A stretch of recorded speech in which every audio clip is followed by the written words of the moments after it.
암기나 이런 것들을 제가 굉장히 조심스럽게 이야기하는 부분이 뭐냐면 그 적응 대상, 연령, 전공 분야에 따라 다 다르다는 거예요. 이걸 너무 뭉뚱그려 이야기하지 말라는 거예요. 그래서 동의를 하는 사람한테서는 자발적 학습을 통한 짧은 시간의 암기가 그건 인류 역사가 보정한 최고의 학습법이라는 겁니다.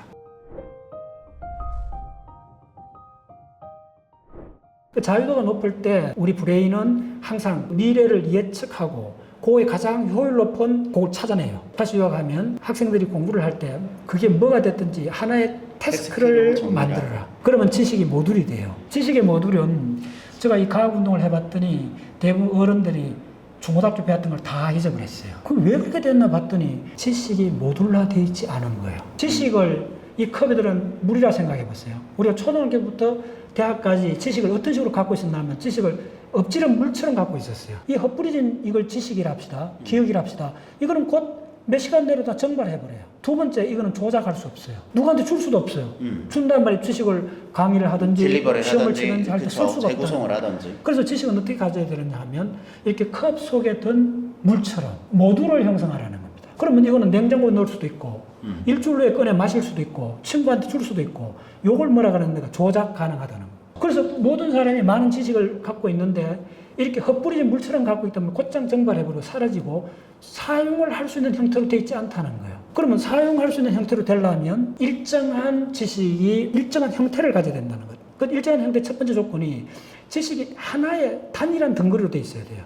분류지어서 한 덩어리로 묶어서 지식을 기억하지 않으면 예. 그 기억을 조작할 수, 그러니까 내 마음대로 이거를 쓰거나 인출할 수 없다는 말이에요. 예.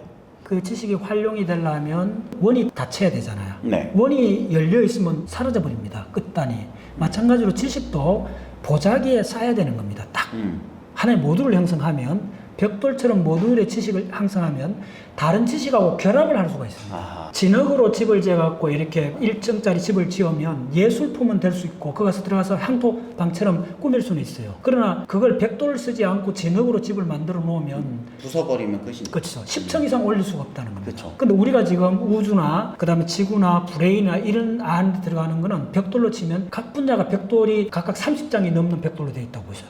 그래서 제가 나중에 결정적 지식 이야기할 건데 각 분야의 결정적 지식이 벽돌로 되어 있습니다. 그러면 우리가 우주까지 전체를 다 이해하려면 우리 브레인에서부터 우주까지 다 이해하려면 그런 벽돌이 적어도 한 1000장 정도 있다고 생각합시다. 근데 그 1000개 되는 벽돌이 만약에 모양이 다 다르다면 사과가 빌딩을 만들 수가 없습니다. 예술품은 만들 수는 있어요. 어떤 개별 학문을 통습을 한다. 거대한 학문의 빌딩을 지을 때는 각각 단위되는 지식들의 모듈라티가 확립이 돼야 됩니다. 자, 그럼 생물학을 갖고 예를 들면 우리가 탄수화물, 지방, 단백질을 배웠잖아요. 네. 우리 인체를 구성하는 탄수화물, 지방, 단백질도 다 모듈라티로 되어 있습니다. 단백질은 아미노산, 20종류 아미노산은 쿠설이 연결되어 단백질 됐죠. 그러면 아미노산이 벽돌 하나입니다. 그 벽돌을 여러 가지로 만든 형태가 단백질이 되는 거고. 네이처가 실제로 그렇게 되어 있으니까 모든 학습의 대원칙은 자연의 구조가 있기 때문에 우리 공부도 구조를 가져야 된다는 겁니다. 우리는 자연 속에 있는 거잖아요. 우리 브레인도 자연 속에서 진화되어 왔기 때문에 자연이 구조가 있기 때문에 우리 브레인도 구조를 갖게 되는 거예요. 그래서 구조와 구조를 마주 보는 거예요. 그럼 간단히 벽돌 찾기를 하면 되는데 그래서 저는 그 벽돌 하나하나를 모든 학문 분야의 결정적 지식이라고 하고 그 결정적 지식을 갖고 제가 사실은 10년 이상 강의한 내용인데 물리학, 이게 이제 우주, 그 다음에 지구에서 생명의 진화, 그리고 인간 브레인의 진화를 요 4개의 카테고리로 해서 한 권의 책으로 썼습니다. 이 속에는 전부 다 결정적 지식으로 되어 있어요. 가장 핵심이 바로 그겁니다. 이어서 또 우리 브레인이 하는 작용 중에 가장 놀라운 것은 사실은 상상입니다. 운동에서는 어떻게 보느냐? 운동에서는 행동이 됩니다. 우리 인간의 행동은 구성적으로 되어 있습니다. 구성적으로 되어 있다는 말이 뭐냐 하면 이게 레고 블록처럼 조립 쌓기도 하고 분해도 할 수 있다는 겁니다. 우리 인지의 가장 핵심은 구성적 행동, 그 다음에 이거 조금 학술적 용어인데 일화기억적 미래 사고라는 게 있습니다. 뭐 어렵게 이야기하지 말고 그거는 상상입니다. 자, 우리가 이 상상이라는 게 얼마나 중요하냐면 상상은 다른 말로 예측인데 그렇죠. 우리가 하는 모든 거가 우리가 하는 운동은 잘 생각해 보세요. 운동은 항상 미래를 향해 있지 않습니까? 내가 지금 현재 있는데 내가 물을 마시고 싶은 1초 후에 요 미래를 향해서 나가는 거죠. 내 행동도 미래를 향해 나가고 내 사고의 구조도 일화적 미래 사고라 그래요. 맞아요. 굉장히 중요한 학술 용어인데 우리가 하는 모든 행동은 일하적 미래 사고입니다. 왜냐하면 나는 현재에서 미래로 나가고 있잖아요. 내 사고에서 생기는 행동도 내 주먹이 나가는 거는 지금 현재에서 앞으로 나가는 거잖아요. 그래서 모든 게 그러니까 현재에서 미래로 투사되고 있는 겁니다. 자, 그런 관점에서 이제 다시 한번 말씀드리면 우리 행동에서 가장 중요한 것은 우리 행동이 구성적으로 되어 있다는 겁니다. 컴포넌트로 되어 있고 그 컴포넌트가 결합을 해서 하나의 단일한 태스크를 만들고 그 하나의 단일한 과제, 태스크는 그 부분들이 있다는 겁니다. 그래서 아까 그 기억 인출이 굉장히 중요한 이유는 그 부분들이 만약 하나의 태스크가 10개의 부분으로 되어 있다면 우리가 10개를 다 암기하기 어려워요. 그런데 빠진 그 10개 중에 몇 개를 찾아갖고 딱 집어넣는 순간 태스크가 완성이 돼요. 그러면 그 하나의 단일한 모듈화된 지식은 자기한테 체화가 되는 거죠. 그 빠진 토막은 하나의 태스크 속에는 토막이잖아요. 그쵸. 그 태스크가 만약 7개의 그 토막으로 블록으로 되어 있다면 그 블록과 블록 사이는 맥락으로 연결이 되어 있어요. 그렇죠. 그러면 어떤 블록을 하나 끄집어내도 그 양쪽에 연결되는 맥락을 갖고 오게 돼요. 그 맥락이 바로 다른 말로 하면 인과의 연결이거든요. 원인과 결과의 연결이거든요. 네. 그러면 인과에 능숙해지게 되는 거예요. 인과에 능숙해지면 인과를 다루는 학문 분야가 대표적인 게 역사학, 사회학, 대부분 인간의 인터랙션이 전부 다 인과로 되어 있잖아요. 이거는 우리가 매일 훈련하게 됩니다. 다시 한번 이야기 드리면 왜 기억 인출이 그렇게 파워풀한 학습법이냐 하면 기억을 인출하려면 반드시 맥락을 살펴봐야 되는 거고 맥락을 이용해서 그 기억을 인출하게 되는 거거든요. 네. 그럼 맥락에 능숙해지면 그 학생은 다시 말해서 사물의 이치, 역사에 일어나고 있는 그 원인과 결과를 잘 이해해야 그렇죠. 그 기억을 인출하기가 쉽고 예. 그 이 기억을 인출하는 과정에서 원인과 결과를 파악하기 때문에 컴포넌트리 완성돼서 하나의 태스크가 완결이 되면 그 지식은 오래 갈 수밖에 없는 게 그 지식을 끌어내기 위한 인과관계를 다 파악하고 있다는 증거겠죠. 그게 핵심입니다. 그래서 요약해드리면 우리의 행동의 핵심은 구성적이라는 겁니다. 마찬가지로 우리의 사고장도 구성적으로 되어 있습니다. 그래서 브레인 안에 배외적 전전 도입이라는 영역이 있는데 이 영역은 constructive thinking이라고 그래요. 구성적 사고를 합니다. 물론 우리 브레인에서 사고가 구성적 사고 말고 그래픽 사고가 있습니다. 사진을 찍듯이 기억하는 사고가 언제 나오느냐면 우리가 밤에 꿈꿀 때 시각적 이미지를 그냥 불러오잖아요. 그림으로 세상을 보는 여기 이제 좀 자폐증 구석기대 우리 선조나 동물들이 전형적으로 하는 게 시각적 사고를 주로 합니다. 이건 좀 많이 밝혀져 있고 우리는 이제 언어를 쓰면서부터는 어떤 사고로 갔느냐 하면 구성적 사고로 갔습니다. 자, 언어를 한번 보세요. 언어는 this is pen, is this pen? 의문문하고 서술은 주어 동사를 바꾸면 서술에서 의문 바꾸지잖아요. 네. 순서를 바꾼다는 게 구성적인 겁니다. 그렇죠. 언어가 순서가 있다는 그 말이 바로 언어는 구성적이란 말입니다. 구성적 언어로서 우리는 사고를 하게 됩니다. 그래서 우리 사고는 구성적으로 되어 있기 때문에 다시 말하면 그 구성 요소 그걸 제가 모듈이라 그래요. 그래서 모든 학문도 구성적으로 봐야 돼요. 그럼 구성적으로 보면 각 학문의 그 벽돌에 해당되는 모듈이 있고 그 모듈이 많지가 않다는 겁니다. 물리학이든 생물학이든 암석학이든 생화학이든 각 자연과학의 모듈은 결코 10개를 안 넘어가요.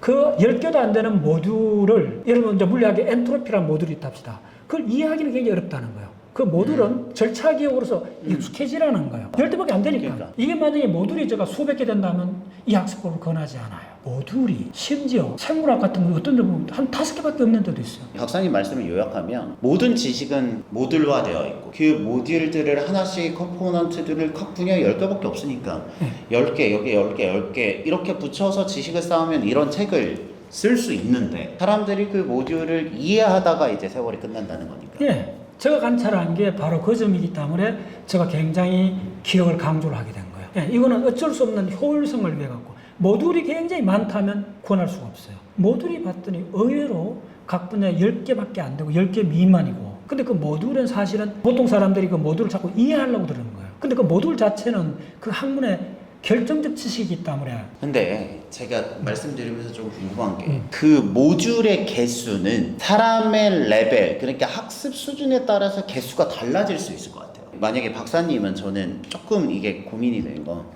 이미 다 체득을 해봤기 때문에 돌아서 보니까 이게 10개밖에 안 되는 걸 알았어요. 근데 내가 처음 배우는 사람이면 이게 10개인지 20개인지를 아예 모를 거잖아요. 그러면 그런 사람들은 이게 모듈이 10개구나라는 그 깨달음까지 가려면 어떻게 해야 되나요? 그걸 이제 흔히 말해서 벤치마킹이라고 그래요. 네. 경영학에만 있는 것이 아니고 자연과학도 순차적으로 밟아 오른 경우도 있지만은 어른인 경우는 벌써 추상적 사고를 많이 해본 사람들이잖아요. 네. 그런 사람들은 처음부터 밟아갈 필요 없어요. 자연과학을 안 해도. 중간에 딱 들어가고 벤치마킹을 해갖고 누가 어떤 사람이 먼저 한 걸 그대로 저 다시 요약하면 이런 말입니다. 제가 모듈이나 결정적 지식, 이 학습법을 오랫동안 10년 이상 거의 한 15년 정도 강조를 해왔는데 우리 박문호 자연과학 세상 회원 우리 단체 회원이 10,000명이 넘습니다. 11,000명쯤 되는데 그 어른들을 대상으로 많은 실험을 해봤어요. 브레인을 하나도 이해를 못하는 사람들한테 약속을 한 거예요. 브레인 단면 구조 10개를 그릴 수 있다면 여러분들은 거의 1년 브레인 공부하는 것보다 훨씬 낫습니다.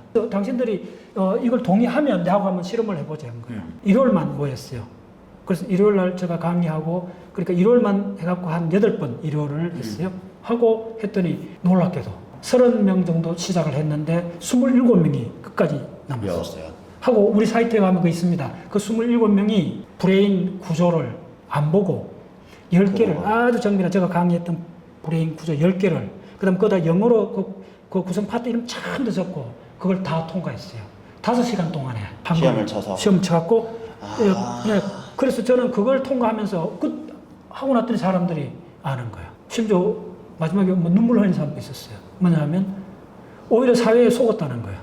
이렇게 하면 관문을 돌파할 수 있는 걸. 자, 또 한 가지 예를 들어주겠습니다. 물리학을 강의할 때 굉장히 어려운 우주론에 관한 겁니다. 일반 상대성 이론 참으로 어려워요. 공식들 적고 하는데 우리 회원들이 이제 다행히 묵묵히 따라왔어요. 제가 이제 그 원리를 자꾸 이야기하니까요. 근데 어떤 사건이 벌어졌나 하면 60대 중반의 여성분인데 그러니까 아예 이쪽은 아니죠. 아무도 만나본 적이 없는 거예요. 만나본 적이 그대로 아니죠. 말씀드릴게요. 네. 미분 적분도 배워본 적이 없는 사람들이에요. 이문 쪽으로 택해갖고 거의 없는 사람. 근데 그게 적어도 그 나오는 그 방정식 이런 것들이 물리학과 학부에서 다루지 않고 석사 박사과정에 다루는 우주론이거든요. 일반상 다뤄야 되는데 그래서 저는 어쨌든 그런 식으로 하는 강의를 하니까 이걸 4시간짜리를 한 6번 들었어요. 끝까지 하나도 모르는 소리잖아요.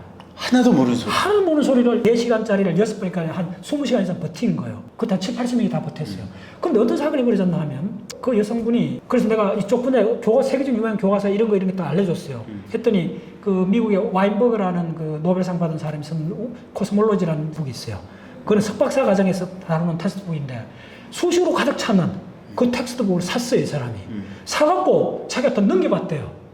그런데 이 책이 읽을 수 있을 것 같다는 거예요. 오마이 사이언스. 있을 수 없는 일이 벌어졌어요. 물리학과 4학년도 읽을 수 없는 책을 엄밀히 말씀드리면 그 사람이 그걸 다 읽고 그렇죠. 이해한다. 그런 차원은 아닌데. 아니지만 그 정도를 넘어서 가고 이분이 굉장히 그 환희심을 내면서 핵심은 자신감이 생겼다는 거예요. 시간을 주어주고 하면 내가 할 수 있다. 하고 싶다는 거예요. 그렇죠. 굉장히 큰 걸 얻었어요. 근데 다 넣어서 조금 조심해야 되는 게 있습니다.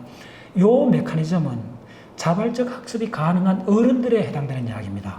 혹시 이걸 또 이게 나가갖고 중학생들이나 초등학생한테 이걸 적용하면 안 돼요. 어떤 사람은 중학생, 초등학생은 어렵고 하면 실증을 내버려요. 네, 그렇죠. 그러면 그거에 거부 반응이 생기고 나면 다시 안 보게 돼버려요. 암기나 이런 것들을 제가 굉장히 조심스럽게 이야기하는 부분이 뭐냐면 그 적응 대상, 연령, 전공 분야에 따라 다 다르다는 거예요. 이걸 너무 뭉뚱그려 이야기하지 말라는 거예요. 그래서 동의를 하는 사람한테서는 자발적 학습을 통한 짧은 시간에 암기가 그건 인류 역사가 보정한 최고의 학습법이라는 겁니다. 그걸 내가 다르게 또 한번 이야기 드릴게요. 인류 역사상 그 집단적으로 창의성이 분출한 시기가 3개가 있었다는 거예요. 첫 번째가 어디냐면 페리클리스 때 아테네.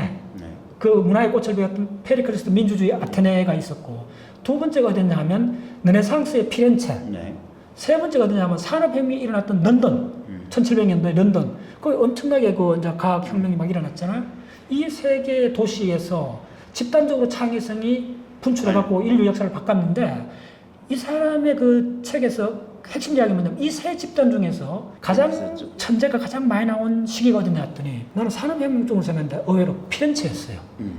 근데 이 사람이 어떻게 설명을 하냐면 왜 피렌체가 그리스 아테네하고 르네상스하고 산업화된 영국 이 세 개 중에 피렌체가 가장 창의성이 그 천재가 나오는 비율이 가장 높았는 요걸 분석하는 과정에서 나온 이야기 뭐냐면 핵심이 바로 도제교육이라. 그렇죠. 그게 도제교육이 아까 전에 말씀하셨던 벤치마킹이고 예. 그 스승이 했던 행동을 아까 전에 요약하면 의미 기억은 잘 모르지만 스승이 했던 절차를 그대로 베낀 다음에 아까 전에 그림 그리는 것처럼 몸에 다 붙여놓고 보니까 예.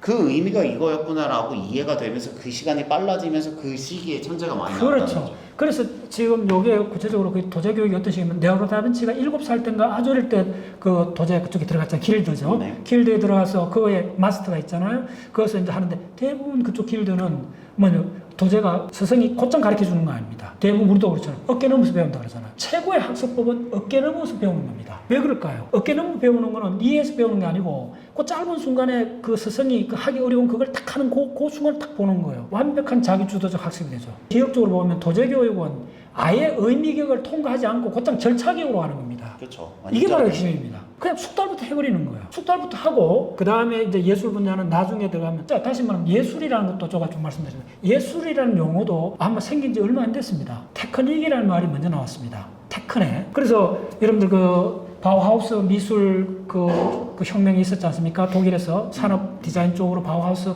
학파라든지 많은 걸 보면 이 바우하우스나 이런 학파들은 다 뭐냐면 산업용 디자인 테크닉 하는 사람들이었습니다. 그게 이제 우리가 근세에 들어오면서 그게 이제 예술이라는 걸로 데코레이션이 됐는데 본질은 테크닉이고 그 테크닉은 뭐냐면 절차기억입니다. 그게 지식이라 하더라도 기본적으로 절차기억이다. 절차기억입니다. 그래서 이걸 조금 뭐 브레인이나 이런 세계사를 공부해보면 너무나 명확한데 왜 우리 사회는 이해 쪽으로만 이렇게 드라이빙을 하는가? 의미교로만 드라이빙 하는가?